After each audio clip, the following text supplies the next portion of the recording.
ನಮಸ್ತೆ ಫ್ರೆಂಡ್ಸ್. ಯಾವ ಕಾರಣಕ್ಕೂ ಕೂಡ ಸಂಬಂಧಿಕರ ಜೊತೆಗೆ ದೇವಸ್ಥಾನಗಳಿಗೆ ಕ್ಷೇತ್ರಗಳಿಗೆ ಹೋಗಬೇಡಿ ಅಂತ ಹೇಳ್ಕೊಂಡು ನಾನು ಇವತ್ತಿನ ವಿಡಿಯೋದಲ್ಲಿ ಹೇಳ್ತೇನೆ. ಯಾಕೆ ಅಂತ ಹೇಳ್ಕೊಂಡು ನಾನು ಮುಂದೆ ತಿಳಿಸ್ತೇನೆ. ಅದಕ್ಕಿಂತ ಮುಂಚೆ ತುಂಬ ವಿಷಯ ಮಾತಾಡಲಿಕ್ಕಿದೆ ದೇವರ ಬಗ್ಗೆ. ದಯವಿಟ್ಟು ಅರ್ಧಂಬರ್ಧ ವಿಡಿಯೋ ನೋಡಿಕೊಂಡು ಉಂಟಲ್ಲ ಕಮೆಂಟ್ ಮಾಡಲಿಕ್ಕೆ ಹೋಗಬೇಡಿ. ಫಸ್ಟ್ ನಾನು ಯಾಕೆ ಸಂಬಂಧಿಕರ ಜೊತೆಗೆ ದೇವಸ್ಥಾನಗಳಿಗೆ ಅಥವಾ ಕ್ಷೇತ್ರಗಳಿಗೆ ಹೋಗಬಾರ್ದು ಅಂತ ಹೇಳ್ಕೊಂಡು ಹೇಳ್ತೇನೆ ನೋಡಿ. ಅದನ್ನು ಕೇಳಿಕೊಂಡ ನಂತರ ಕೂಡ ನಿಮ್ಮ ಸಂಬಂಧಿಕರು ಆ ಥರ ಇಲ್ಲ ಅಂತ ಹೇಳಿದರೆ ತುಂಬ ಸಂತೋಷ. ಅದಷ್ಟು ಸಂತೋಷ ಪಡುವ ವಿಷಯ ಯಾವುದೂ ಕೂಡ ಇಲ್ಲ. ಒಂದು ವೇಳೆ ನಿಮ್ಮಲ್ಲಿ ಕೂಡ ಇದೇ ಥರದ ಜನರು ಇದ್ದಾರೆ ಅಂತ ಹೇಳ್ಕೊಂಡಿದ್ರೆ ದಯವಿಟ್ಟು ನೀವು ಇನ್ನೊಂದು ಸಲಕ್ಕೆ ಹೋಗ್ತೀರ ನೋಡಿ ದೇವಸ್ಥಾನಕ್ಕೆ, ಆಗ ಅಂಥವರ ಜೊತೆಗೆ ಹೋಗಲಿಕ್ಕೆ ಹೋಗಬೇಡಿ. ನೋಡಿ, ಇವತ್ತಿನ ವಿಡಿಯೋದಲ್ಲಿ ನಾನು ಏನು ಹೇಳಬೇಕು ಅಂತ ಹೇಳಿದರೆ, ನಿಮ್ಮ ಭಕ್ತಿಯಿಂದ ದೇವರ ಫೋಟೋ ಕೂಡ ಎಚ್ಚರಗೊಳ್ಳುತ್ತೆ ಅಥವಾ ದೇವರ ವಿಗ್ರಹ ಕೂಡ ಎಚ್ಚರಗೊಳ್ಳುತ್ತೆ ಅಂತ ಹೇಳ್ಕೊಂಡು ಹೇಳ್ತಾರೆ. ಅಷ್ಟು ಶಕ್ತಿ ನಿಮ್ಮಲ್ಲಿದೆ. ನಿಮಗೆ ಒಂದು ವೇಳೆ ಈ ಥರದ್ದು ನೀವು ದೇವರ ಪೂಜೆ ಮಾಡುವಾಗ ಈ ಥರದ ಕೆಲವೊಂದು ಘಟನೆ ನಿಮ್ಮ ಜೀವನದಲ್ಲಿ ನಡೀತಾ ಇದ್ರೆ ಅಥವಾ ನಿಮ್ಮಲ್ಲಿ ನಡೀತಾ ಇದ್ದೀರಲ್ಲ, ಅದು ಯಾವುದರ ಸಂಕೇತ ಅಥವಾ ನಿಮಗೆ ಆ ಸಂಕೇತ ಸಿಕ್ಕಿದ ನಂತರ ನಿಮಗೆ ಒಳ್ಳೆಯದಾಗುತ್ತಾ ಕೆಡುಕಾಗುತ್ತಾ, ಯಾರಿಂದಾದರೂ ದೂರ ಇರಬೇಕಾ ಅಂತ ಹೇಳ್ಕೊಂಡು ವಿಡಿಯೋದಲ್ಲಿ ತಿಳ್ಕೊಳ್ಳೋಣ. ಇವಾಗ ಫಸ್ಟ್ ಸಂಕೇತ ಯಾವುದು ಅಂತ ಹೇಳಿದರೆ, ತುಂಬ ಜನರಿಗೆ ಏನಾಗುತ್ತೆ ಅಂತ ಹೇಳಿದರೆ 24 ಗಂಟೆ ಟಿ ವಿ ನೋಡಿಕೊಂಡು ಕೂತ್ಕೊಂಡ್ರು ಕೂಡ ಅಥವಾ ಮೊಬೈಲ್ ನೋಡಿಕೊಂಡು ಕೂತ್ಕೊಂಡ್ರು ಕೂಡ, ಒಂದು ಸೀರಿಯಲ್ ನೋಡಿಕೊಂಡು ಕೂತ್ಕೊಂಡ್ರು ಕೂಡ ಆಕಳಿಕೆ ಬರ್ತಾ ಇರೋದಿಲ್ಲ. ಆದರೆ ಉಂಟಲ್ಲ, ನೀವು ದೇವರ ಪೂಜೆ ಮಾಡಬೇಕು ಅಂತ ಹೇಳ್ಕೊಂಡು ಕೂತ್ಕೊಂಡಾಗ ಅಥವಾ ದೇವರಿದ್ದು ಮಂತ್ರ ಹೇಳಲಿಕ್ಕೆ ಕೂತ್ಕೊಂಡಾಗ ಅಥವಾ ದೇವರಿದ್ದು ಚಾಲಿಸಗಳನ್ನು ಹೇಳ್ಕೊಳ್ಳಿಕ್ಕೆ ಕೂತ್ಕೊಳ್ಳುವಾಗ ಏನಾಗುತ್ತೆ ಅಂತ ಹೇಳಿದ್ರೆ ನಿಮಗೆ ಆಕಳಿಕೆ ಬರಲಿಕ್ಕೆ ಸ್ಟಾರ್ಟ್ ಆಗುತ್ತೆ. ಇನ್ನೂ ಕೆಲವರಿಗೆ ಏನಾಗುತ್ತೆ ಅಂತ ಹೇಳಿದ್ರೆ, ಬೇರೆ ಟೈಮಲ್ಲೆಲ್ಲ ಚೆನ್ನಾಗೇ ಇರ್ತಾರೆ, ಖುಷಿ ಖುಷಿಯಾಗಿ ಇರ್ತಾರೆ. ಆದರೆ ದೇವಸ್ಥಾನಕ್ಕೆ ಹೋದಾಗ ಅಥವಾ ದೇವಸ್ಥಾನದಲ್ಲಿ ದೇವರ ಮನೆಯಲ್ಲಿರುವ ದೇವರ ಎದುರುಗಡೆ ಕೂತ್ಕೊಂಡಾಗ ಕಣ್ಣಲ್ಲಿ ತನ್ನಷ್ಟಕ್ಕೆ ತಾನು ನೀರು ಬರಲಿಕ್ಕೆ ಸ್ಟಾರ್ಟ್ ಆಗುತ್ತೆ. ಮೂರನೇದು ಯಾವುದು ಅಂತ ಹೇಳಿದ್ರೆ, ತುಂಬ ಜನರಿಗೆ ಇದು ಸಂಕೇತ ಇರುವುದಿಲ್ಲ, ಆದರೆ ಕೆಲವರಿಗೆ ಸಂಕೇತ ಸಿಗುತ್ತೆ. ಏನಂತ ಹೇಳಿದ್ರೆ, ದೇವರದ್ದು ಯಾವುದೋ ಒಂದು ಪ್ರೋಗ್ರಾಮ್ ನಡೀತಾ ಇರುತ್ತೆ, ಯಾವುದೋ ದೇವಸ್ಥಾನದಲ್ಲಿ ನೀವು ಇರ್ತೀರಾ, ಅಥವಾ ಏನಾಗುತ್ತೆ ಅಂತ ಹೇಳಿದ್ರೆ ನಿಮ್ಮ ಮನೆಯಲ್ಲೇ ದೇವರದು ಕೋಣೆಯಲ್ಲಿ ಆದರೂ ಕೂಡ ಪರವಾಗಿಲ್ಲ, ದೇವರದು ಪೂಜೆ ಮಾಡುವ ಸಮಯದಲ್ಲಿ ಅಥವಾ ದೇವರದು ಪೂಜೆ ಆಗುವ ಸಮಯದಲ್ಲಿ ನಿಮಗೆ ಮೈಯಲ್ಲಿ ನಡುಕ ಬರಲಿಕ್ಕೆ ಸ್ಟಾರ್ಟ್ ಆಗುತ್ತೆ. ಇನ್ನು ಕೆಲವರಿಗೆ ಏನಾಗುತ್ತೆ ಅಂತ ಹೇಳಿದರೆ, ತುಂಬ ಹೊತ್ತು ಬೇರೆ ಟೈಮಲ್ಲಿ ಎಷ್ಟು ಕೆಲಸ ಮಾಡಿದ್ರೂ ಕೂಡ ಏನು ಕೂಡ ಪ್ರಾಬ್ಲಮ್ ಆಗೋದಿಲ್ಲ. ಆದರೆ ದೇವಸ್ಥಾನಕ್ಕೆ ಹೋಗಿ ಬಂದ ನಂತರ ನಿಮ್ಗೆ ಏನಾಗುತ್ತೆ ಅಂತ ಹೇಳಿದರೆ, ಸುಸ್ತು ಅಂತ ಹೇಳ್ಕೊಂಡು ಎಣಿಸೋದು, ಮಲಗುವ ಅಂತ ಎಣಿಸ್ಕೊಳ್ಳೋದು, ಸೊಂಟ ನೋವು ಅಂತ ಎಣಿಸ್ಕೊಳ್ಳೋದು, ಈ ರೀತಿದೆಲ್ಲ ಪ್ರಾಬ್ಲಮ್ ಬರುತ್ತೆ. ಇದೆಲ್ಲ ಬಂದರೆ ಏನು ಸಂಕೇತ ಅಂತ ಹೇಳ್ಕೊಂಡು ನಾನು ಇವತ್ತಿನ ವಿಡಿಯೋದಲ್ಲಿ ಹೇಳ್ತೇನೆ. ನೋಡಿ, ಇವಾಗ ಮೊದಲನೇದು, ನಿಮಗೆ ದೇವರ ಪೂಜೆ ಮಾಡುವಾಗ ದೇವರ ಮಂತ್ರ ಹೇಳುವಾಗ ನಿಮಗೆ ಆಕಳಿಕೆ ಬರ್ತಾ ಉಂಟು ಅಂತ ಹೇಳ್ಕೊಂಡಾದರೆ ನೀವು ತುಂಬ ದೊಡ್ಡ ದೇವರ ಭಕ್ತರು ಅಂತ ಹೇಳ್ಕೊಂಡು ಅರ್ಥ ಆಯ್ತಾ. ಇದು ನಿಮಗೆ ನಿದ್ದೆ ಬರ್ತದೆ ಅಂತ ಹೇಳ್ಕೊಂಡು ಸೂಚನೆ ಅಲ್ಲ ಆಯ್ತಾ. ನಿಮಗೆ ಬೇರೆ ಟೈಮಲ್ಲೆಲ್ಲ ಆಕಳಿಕೆ ಬರೋದಿಲ್ಲ, ದೇವರದ್ದು ಪೂಜೆ ಮಾಡುವಾಗ ಮಾತ್ರ ಬರ್ತಾ ಉಂಟು ಅಂತ ಹೇಳ್ಕೊಂಡಾದ್ರೆ ಆಕಳಿಕೆ ನಿದ್ದೆ ಬರ್ತಾ ಉಂಟು ಅಂತ ಹೇಳ್ಕೊಂಡು ನೆನೆಸ್ಕೊಳ್ಳಿಕ್ಕೆ ಹೋಗ್ಬೇಡಿ. ಇದು ಯಾವುದ್ರದ್ದು ಅರ್ಥ ಅಂತ ಹೇಳಿದರೆ, ನಿಮ್ಮ ದೇಹದಲ್ಲಿರುವ ನೆಗೆಟಿವ್ ಶಕ್ತಿ ನಿಮ್ಮ ದೇಹದಿಂದ ಹೊರಗಡೆ ಹೋಗ್ತಾ ಇದೆ ಅಂತ ಹೇಳ್ಕೊಂಡು ಅರ್ಥ. ಅದರ ಜೊತೆಗೆ ನಿಮ್ಮ ದೇಹದಲ್ಲಿರುವ ಚಕ್ರಗಳು ಶುದ್ಧವಾಗ್ತಾ ಇದೆ ಅಂತ ಹೇಳ್ಕೊಂಡು ಅರ್ಥ ಅಂತ ಹೇಳ್ಕೊಂಡು ಹೇಳ್ತಾರೆ. ಅದೇ ರೀತಿ ಇದು ಎಲ್ಲರಲ್ಲೂ ಕಂಡುಬರುವುದಿಲ್ಲ. ನಿಮಗೆ ಯಾರಿಗೆ ಜಾಸ್ತಿ ಆಕಳಿಕೆ ಬರುತ್ತೆ ಅಂತ ಹೇಳ್ಕೊಂಡಾದ್ರೆ ಅಂತ ಹೇಳಿದರೆ, ಯಾರಿಗೆ ನೋಡಿ ಜಾಸ್ತಿ ಯಾರ ಮನಸ್ಸನ್ನು ನೋವು ಮಾಡಲಿಕ್ಕೆ ಇಷ್ಟಪಡುವುದಿಲ್ಲ ನೋಡಿ ಆಯ್ತಾ. ಎಲ್ಲದನ್ನು ನಾನು ದೇವರಿಗೆ ಬಿಟ್ಟಿದ್ದೇನೆ, ದೇವರೇ ನೋಡ್ಕೊಳ್ತಾರೆ ಅಂತ ಹೇಳ್ಕೊಂಡು ಕೆಲವರ ಬಾಯಲ್ಲಿ ನೀವು ಹೇಳೋದು ನೋಡಿರ್ತೀರ. ಏನಂತ ಹೇಳಿದ್ರೆ, ನಾನು ಅದಕ್ಕೆ ಉತ್ತರ ಕೊಡಲಿಕ್ಕೆ ಹೋಗುದಿಲ್ಲ, ನನ್ನ ಕೈಯಲ್ಲಿ ಸಾಧ್ಯ ಇಲ್ಲ, ಎಲ್ಲದೂ ಕೂಡ ದೇವರಿಚ್ಛೆ, ದೇವರೇ ನೋಡ್ಕೊಳ್ತಾರೆ ಅಂತ ಹೇಳ್ಕೊಂಡು ಹೇಳ್ತಾರೆ ನೋಡಿ. ಅಂಥವರಿಗೆ ಜಾಸ್ತಿ ಆಕಳಿಕೆ ಬರುತ್ತೆ.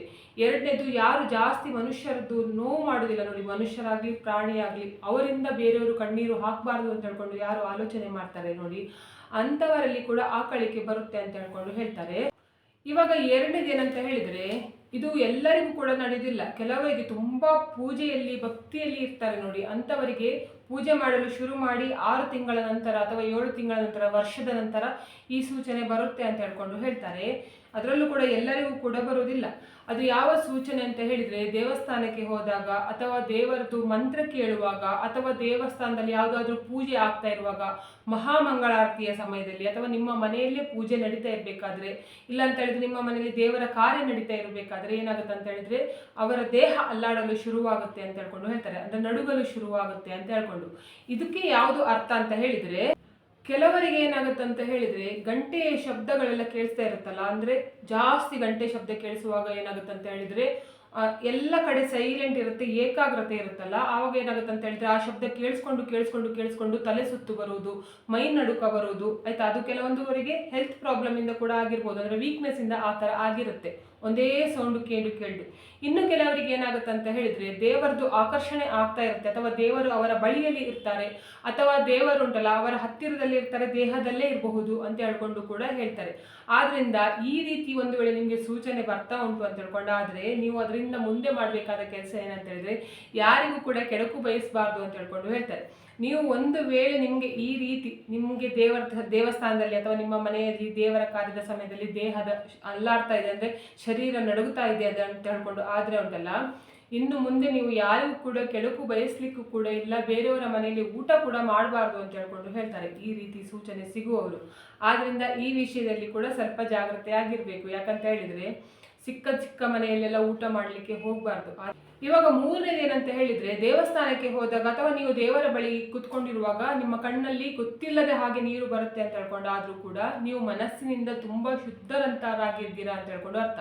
ಯಾವ ಕಲ್ಮಶವೂ ಕೂಡ ಇಲ್ಲದೆ ಇರುವ ಮನಸ್ಸು ನಿಮ್ದು ಅಂತ ಹೇಳ್ಕೊಂಡು ಅರ್ಥ. ಇಲ್ಲ ಅಂತ ಹೇಳಿದ್ರೆ ತುಂಬಾ ನೋವನ್ನು ಅನುಭವಿಸಿದ್ದೀರಾ, ಸಂಕಟವನ್ನು ಅನುಭವಿಸಿದ್ದೀರಾ, ನಿಮ್ಗೆ ಜೀವನವೇ ಬೇಡ ಅಂತ ಹೇಳ್ಕೊಂಡು ಆಗಿದೆ, ನಾನು ಎಲ್ಲವನ್ನು ದೇವರ ಪಾದಕ್ಕೆ ಬಿಟ್ಟಿದ್ದೇನೆ ಅಂತ ಹೇಳ್ಕೊಂಡು ಯಾರು ಎಣಿಸ್ತಾರೆ ನೋಡಿ, ಅಂತವರ ಕಣ್ಣಲ್ಲಿ ಉಂಟಲ್ಲ ದೇವಸ್ಥಾನಕ್ಕೆ ಹೋಗುವಾಗ ಕಣ್ಣಲ್ಲಿ ನೀರು ಬರುತ್ತೆ ಅಂತ ಹೇಳ್ಕೊಂಡು ಹೇಳ್ತಾರೆ. ಒಂದು ವೇಳೆ ನಿಮಗೆ ದೇವಸ್ಥಾನಕ್ಕೆ ಹೋಗುವಾಗ ಉಂಟಲ್ಲ ಕಣ್ಣಲ್ಲಿ ನೀರು ಬರ್ತಾ ಉಂಟು ಅಂತ ಹೇಳ್ಕೊಂಡಾದ್ರೆ ಅದನ್ನು ನೀವು ಕಂಟ್ರೋಲ್ ಮಾಡ್ಕೊಳ್ಳಿಕ್ಕೆ ಹೋಗ್ಬೇಡಿ, ಹತ್ತು ಬಿಡಿ, ದೇವಸ್ಥಾನದಲ್ಲಿ ಹತ್ತು ಬಿಡಿ. ಯಾರು ಏನು ಬೇಕಾದ್ರೆ ಎಣಿಸ್ಕೊಳ್ಳಿ, ಇವ್ರು ಯಾಕಪ್ಪ ಆಗ್ತಾ ಇದ್ದಾರೆ ಅಂತ ಹೇಳ್ಕೊಂಡು ಎಣಿಸ್ಕೊಂಡ್ರು ಕೂಡ ಪರವಾಗಿಲ್ಲ. ನಿಮ್ಮ ಭಾರವನ್ನು ನಿಮ್ಮ ದೇವರ ಹತ್ತಿರ ಹೇಳ್ಕೊಳ್ಳಿ. ಆವಾಗ ಏನಾಗುತ್ತೆ ಅಂತ ಹೇಳಿದ್ರೆ ನಿಮ್ಮ ಹೃದಯದ ಭಾರ ಅಥವಾ ನಿಮ್ಮ ಮನಸ್ಸಿನ ಭಾರ ಕಡಿಮೆ ಆಗುತ್ತೆ. ನಿಮಗೆ ನಾನು ಯಾರ ಹತ್ರನೋ ನನ್ನ ಇದು ಕಷ್ಟವನ್ನು ಹೇಳ್ಕೊಂಡೆ ಅಂತ ಹೇಳ್ಕೊಂಡು ನಿಮ್ಮ ಮನಸ್ಸಿಗೆ ಭಾವನೆ ಬರುತ್ತೆ ಅಂತ ಹೇಳ್ಕೊಂಡು ಹೇಳ್ತಾರೆ. ಆದ್ರಿಂದ ಒಂದು ವೇಳೆ ನಿಮಗೆ ದೇವಸ್ಥಾನಕ್ಕೆ ಹೋದರೆ ಕಣ್ಣೀರು ಬರ್ತಾ ಇದೆ ಅಂತ ಹೇಳ್ಕೊಂಡಾದ್ರೆ ಅದು ನಿಮ್ಮ ತಪ್ಪಲ್ಲ. ನಿಮ್ಮ ಮನಸ್ಸಿನಲ್ಲಿರುವ ನೋವು ಅಥವಾ ನಿಮ್ಮ ಮನಸ್ಸಿನಲ್ಲಿರುವ ಕಷ್ಟ ಅಥವಾ ನಿಮಗೆ ಇರುವ ನೋವು, ಕಷ್ಟ, ಸಂಕಷ್ಟ ಅದು ಎಲ್ಲದೂ ಕೂಡ ಮಿಕ್ಸ್ ಆಗಿ ಏನಾಗುತ್ತೆ ಅಂತ ಹೇಳಿದ್ರೆ ದೇವರನ್ನು ನೋಡಿದ ಕೂಡಲೇ ಒಂದೇ ಸಲ ಆಡಲಿಕ್ಕೆ ಬರುತ್ತೆ. ಇನ್ನು ಕೆಲವರಿಗೆ ತುಂಬಾ ವರ್ಷದಿಂದ ಯಾವುದೋ ಒಂದು ಸನ್ನಿಧಿಗೆ ಹೋಗಬೇಕು ಅಂತ ಹೇಳ್ಕೊಂಡು ಎಣಿಸ್ಕೊಂಡಿರ್ತಾರೆ, ಏನು ಮಾಡಿದ್ರು ಕೂಡ ಹೋಗ್ಲಿಕ್ಕೆ ಆಗ್ತಾ ಇರೋದಿಲ್ಲ. ಆದರೆ ಯಾವುದೋ ಒಂದು ಆಯ್ತಾ, ನಮಗೆ ನೋಡಿ ಯಾವುದೇ ದೇವರ ಸನ್ನಿಧಿಗೆ ಹೋಗ್ಬೇಕಂತ ಹೇಳಿದ್ರೆ ನಾವು ಎಣಿಸಿದ ಕೂಡಲೇ ಆಗುತ್ತೆ ಅಂತ ಹೇಳ್ಕೊಂಡು ಹೇಳೋದಿಲ್ಲ. ದೇವರೇ ನಮ್ಮನ್ನು ಕರೆಸ್ಬೇಕು ಅಂತ ಹೇಳ್ಕೊಂಡು ಹೇಳ್ತಾರೆ ನೋಡಿ. ಆ ಜಾಗಕ್ಕೆ ದೇವರೇ ಕರೆಸ್ಕೊಂಡಾಗ ಏನಾಗುತ್ತೆ ಅಂತ ಹೇಳಿದ್ರೆ ಒಮ್ಮೆಲೆ ನಾವು ದೇವರ ಮುಖವನ್ನು ಅದು ನೋಡುವಾಗ ನಮ್ಗೆ ಎಷ್ಟೋ ವರ್ಷದ ಕನಸಾಗಿರುತ್ತಲ್ಲ, ನೋಡುವಾಗ ಆವಾಗ ಕೂಡ ನಮ್ಮ ಕಣ್ಣಲ್ಲಿ ಸಂತೋಷದಲ್ಲಿ ಖುಷಿಯಲ್ಲಿ ಉಂಟಲ್ಲ ಆನಂದ ಬಾಷ್ಪ ಅಂದ್ರೆ ಕಣ್ಣೀರು ಬರುತ್ತೆ ಅಂತ ಹೇಳ್ಕೊಂಡು ಹೇಳ್ತಾರೆ. ಇದೆಲ್ಲ ಯಾವುದು ಕೂಡ ಕೆಟ್ಟ ಸೂಚನೆ ಅಲ್ಲ. ನೀವು ಭಯ ಬೀಳೋದು ಬೇಡ. ನಮಗೆ ದೇವಸ್ಥಾನಕ್ಕೆ ಹೋದ ಕೂಡಲೇ ಕಣ್ಣೀರು ಬರ್ತದೆ ಯಾಕೆ ಅಂತ ಹೇಳ್ಕೊಂಡು ಗೊತ್ತಿಲ್ಲ ಆಯ್ತಾ. ಆ ಕಡೆ ಇರುವವರೆಲ್ಲ ಏನು ಎಣಿಸ್ಕೊಳ್ತಾರೇನೋ ಅದೆಲ್ಲ ಏನು ಕೂಡ ಎಣಿಸ್ಕೊಳ್ಳೋದು ಬೇಡ ಆಯ್ತಾ. ನಿಮಗೆ ಕಣ್ಣೀರು ಬಂದ್ರೆ ಕಣ್ಣೀರು ಹಾಕಿ ಆಯ್ತಾ. ಯಾರು ಏನಂತ ಬೇಕಾದ್ರೂ ಎಣಿಸ್ಕೊಳ್ಳಿ.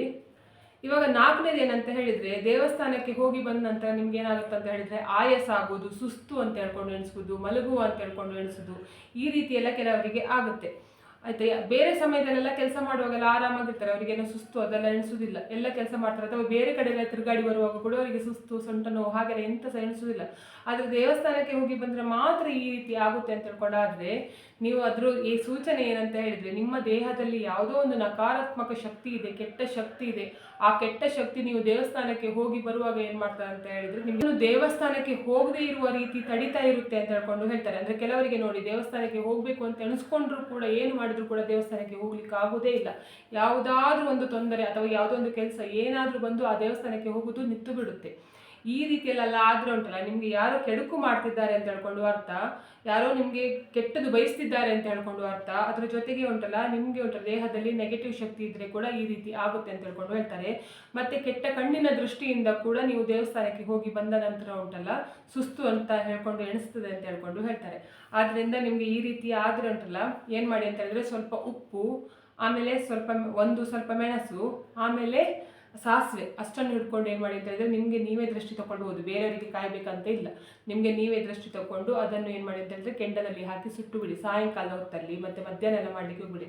ದೃಷ್ಟಿ ತೆಗೆಯೋದು ಯಾವತ್ತಿದ್ರೂ ಸಾಯಂಕಾಲದ ಸಮಯದಲ್ಲಿ ಮಾತ್ರ. ಹೀಗೆ ಮಾಡಿ ಆಮೇಲೆ ಏನಾಗುತ್ತೆ ಅಂತ ಹೇಳಿದ್ರೆ ನಿಮಗೆ ಆ ಸುಸ್ತೆಲ್ಲ ಕಡಿಮೆ ಆಗಿ ಹೋಗುತ್ತೆ.